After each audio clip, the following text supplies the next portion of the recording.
Hello everyone, Jules here. Today I'd like to show a newly published tarot deck that I quite like. That is the MindScapes Tarot.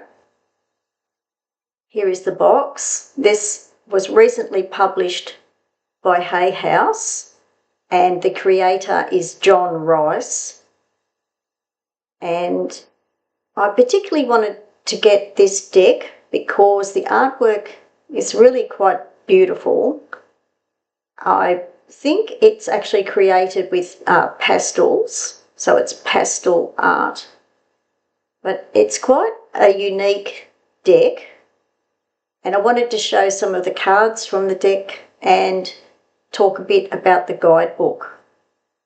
So here is the box, and it's the usual type of hard cardboard box from Hay House. There's the box. It just lifts off at the top. And I quite like the guidebook. Here is the guidebook. And I think it's quite original, the way that the guidebook's been written. For each of the main cards, the major arcana cards, there are keywords and symbols and correspondences. And for each of the major arcana cards, there is an action associated for each. And that's quite an original thing. I haven't seen that with many decks, so that there's an actual action for each of the major arcana cards. There's a good introduction in the front of the book. The suits in this deck has branches for wands and tides for cups. So for cups, I mean that's the water element, so that's tides. Branches for wands. For swords, the suit is spires, and the spires are more like mountains, and I'll talk about that landscape aspect when I show you some of the cards from that suit, what I think about the spires suit. And then you have stones for pentacles. There are two special spreads in the book. So one is the clarity spread and the other one is the window pane spread. And for each of the minor arcana cards, you have journal prompts, which is a great idea. I really like that. The way that there's journal prompts for each of the minor cards. And for the court cards, you have affirmations for each of those. So I think the guidebook's very well written. And for all of the cards as well, you have not only a meaning, but you do have a description of the image, which I think is a good idea. That's always helpful. There's two extra major arcana cards for this deck, so it's an 80 card deck. That means there is the two extra major arcana cards. One is called the Catacomb and the Great Work, so that there are 23 major arcana cards with the two extra cards. And there's even a conclusion at the back of the book. But I just really like the way this guidebook's been written. It's really thorough. I think it can help people connect to the deck. It's one of the best guidebooks I have seen for a while. So the guidebook is really worthwhile. So I like the guidebook. Now to show some of the cards. And the cardstock is really quite good. Hay House tends to do quite good cardstock. They have a beautiful matte finish. It's a very smooth matte finish. This is the back of the card, so they don't have reverse meanings. So this is, the back of the card can only be seen upright. So this is the back of the cards. So that has a nice scene, nice beautiful scene, like a nighttime scene on the back of the cards. So it's really quite beautiful. I love all the different shades of blue. So yeah, the cardstock is really quite good. So, and I love the smooth, very smooth matte finish. Now to show some of the cards that I particularly like. Here is the Fool card. So this is a scene of a new endeavour, a new embarking on a new path. So this is really good for the Fool. So I like that. Now, the thing about these cards and this deck, I also see this as a type of oracle as well as a tarot deck. I sort of see it as both. But it's such a reflective deck. I wanted this deck because for me it's all about reflection, and I like the idea of the journal prompts. It's a type of deck that I would instantly associate with journaling, but even without that, it's such a very reflective deck. It's great for inner reflection, and that's the other reason why I wanted this deck. It's not only for the artwork, it's for all of the inner reflection that you can do with this deck. So there is the Fool. And a lovely, really lovely Empress card. You can see all the greenery, the beautiful greenery colours for the Empress. And you've got symbols at the bottom of the card. You have the Venus symbol, which is associated with the Empress card. And the colour green is associated with Venus too. So I like that. And there's also these separate little sigils. There's little sigils and symbols here as well. So that's the Empress. So you have Roman numerals at the top of the cards. It's the Empress card. I really love this Hierophant card.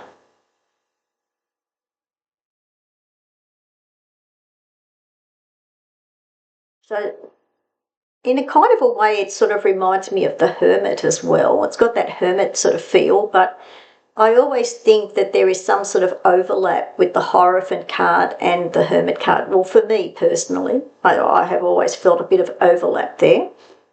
That's a beautiful, I just love this image for the Hierophant. I think that's great. It's such a unique, original deck. The Lovers.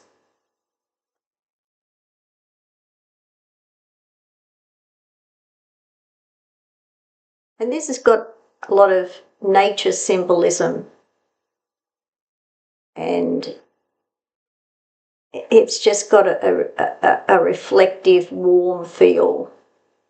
So I really like this for the Lovers card.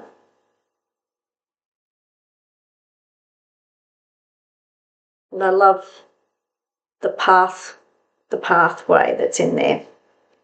Wheel of Fortune. And there is a spider's web for the web of life. Really beautiful. The wheel. I think of this card more as the wheel than the Wheel of Fortune, but really beautiful card.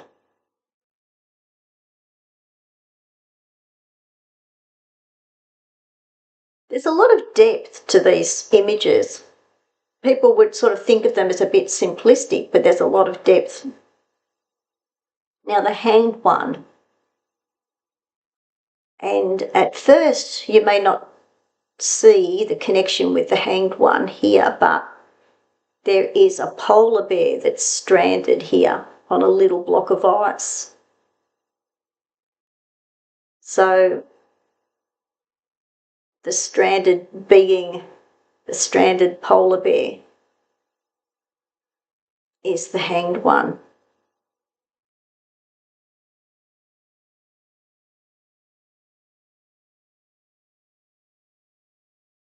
So that's a very original image for that one. Temperance, where you have a waterfall at the forefront of a volcano in the background. So that's the fire and water of temperance.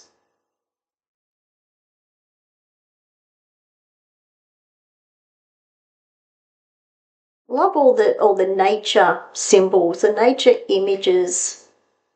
So it's not just it's not like a landscape deck. I know a lot of people may think of Mindscape and landscape, but this has got more to do with a lot of different things, especially with nature.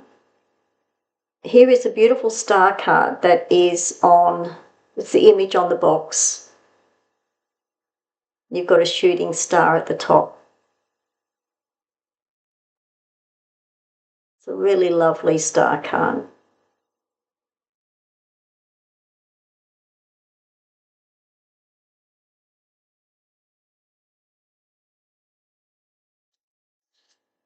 The moon.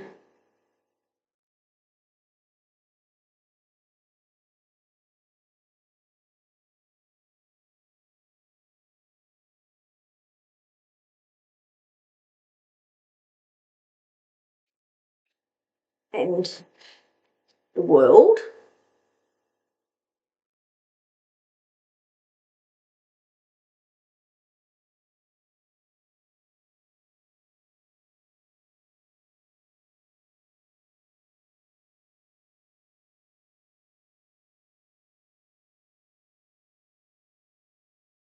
And this is one of the extra cards. This is number 22, and this is the catacomb. I really like this card. And it's got the symbol for Chiron here. Planetoids of Chiron. So that's a really interesting association. So number 22 is the catacomb.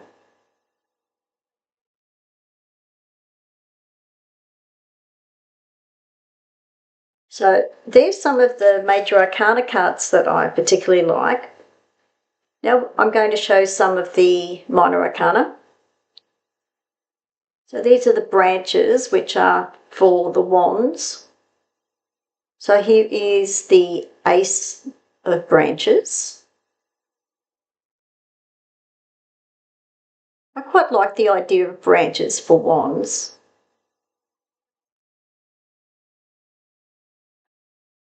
Five of Branches.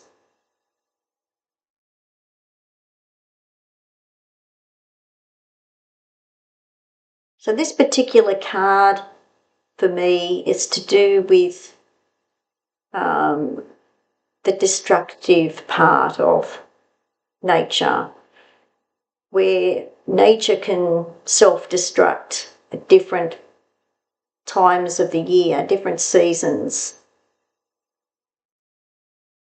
And I know sometimes there is also destruction of nature by humans as well. Five of Branches. And I like this for the Queen of Branches. So this is like a scene from a potting shed, and there's a pathway leading out into the nature with all of the trees. So I like this for the Queen of Branches.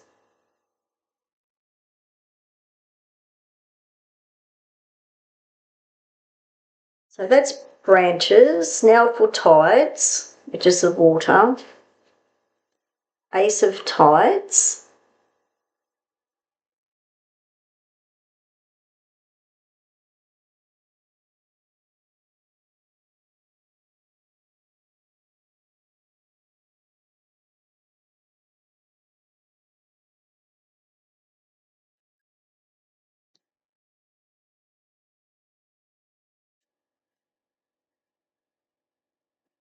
Eight of Tides. You have like a storm brewing out at sea.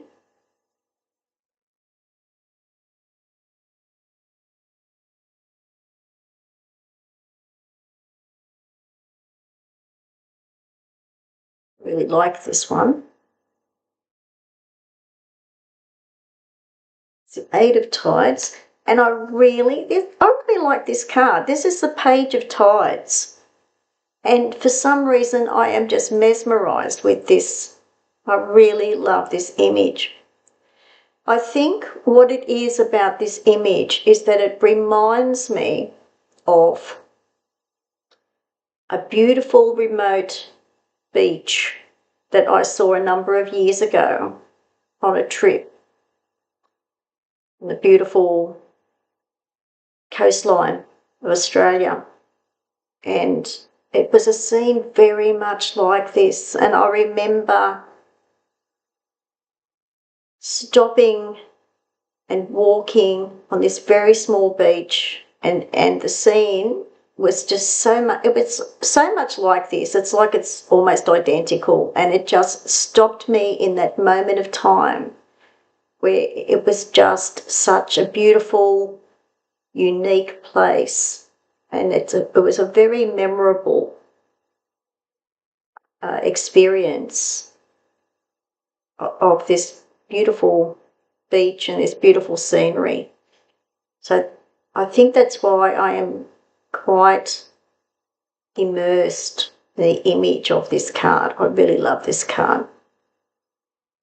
So that's the Page of Tides. Now for the Spires, which are the swords.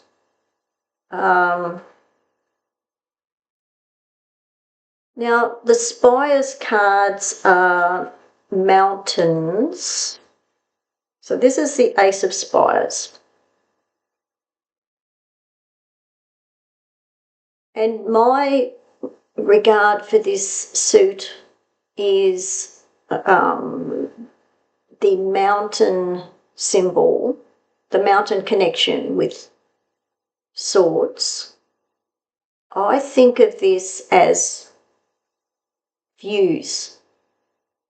So you would think, oh, well, there would be a view from the top of the mountain, and there are views from mountains. And when I think of views, I think of the attitudes and thoughts that are associated with swords. So there's also the air element, because these are all very much to do with being surrounded with the open air.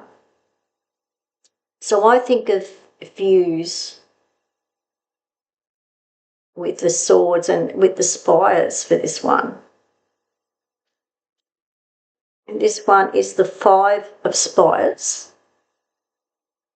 So you have four mountain tops and a tower or a temple there, making up the fifth one. So that's the Five of Spires.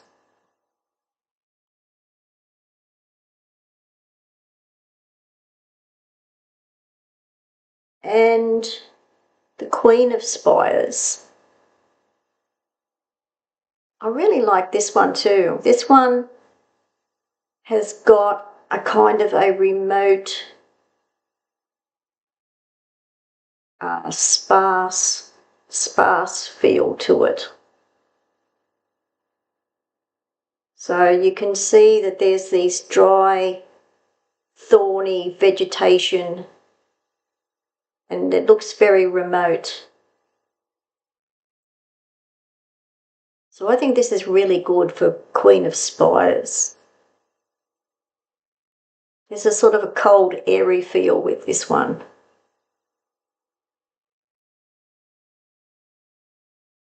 I like this one, Queen of Spires. So there's the spires, and now for the stones. I quite like this suit. So you have Ace of Stones, and this suit, the images of this one, is a combination of stones and buildings. So, you know, the building blocks, the buildings themselves are stone buildings. So this is the Ace of Stones.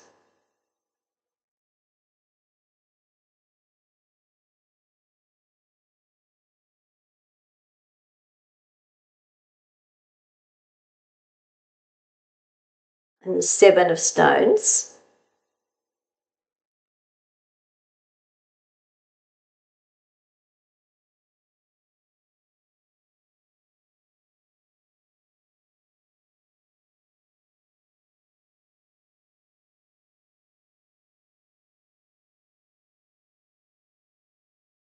And this is the Page of Stones. I particularly like this card. If you can see here, there's the window and there's a table at the bottom of the image. And it's showing a scene of creativity. You know, there's papers, there's writing implements, there's a little wooden statue that's probably being used as an image for drawing. It's a very creative scene, even though it's being shown. It's an inside scene looking out, but it's all about creativity and craftsmanship. So I really like this for Page of Swords. Excuse me, Page of Stones. Page of Stones. I like this for Page of Stones.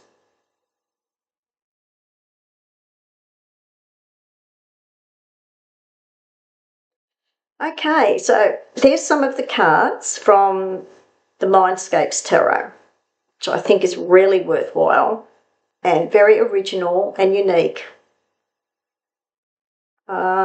I love the artwork, I love the concepts, the guidebook. I think this is really worth getting for people who want something different and also would like something that's more reflective and good for journaling, inner work.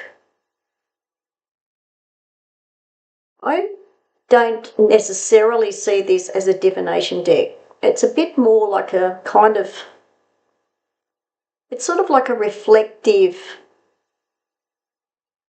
almost oracle deck for me. For me, it's not a divination deck, but of course it can be used in that way. Of course it can be, especially for people who like to use therapeutic type of tarot. Not really a conventional divination deck, but if you do like to use tarot in the therapeutic way, it's good for that. But for me, I wanted something reflective and something that lends itself to journaling and inner reflection. So this is the MindScapes Tarot by John Bryce, published recently by Hay House. I think it's really worthwhile for the reasons that I've mentioned. So I'll put some details below the video. Thanks for watching. Bye for now.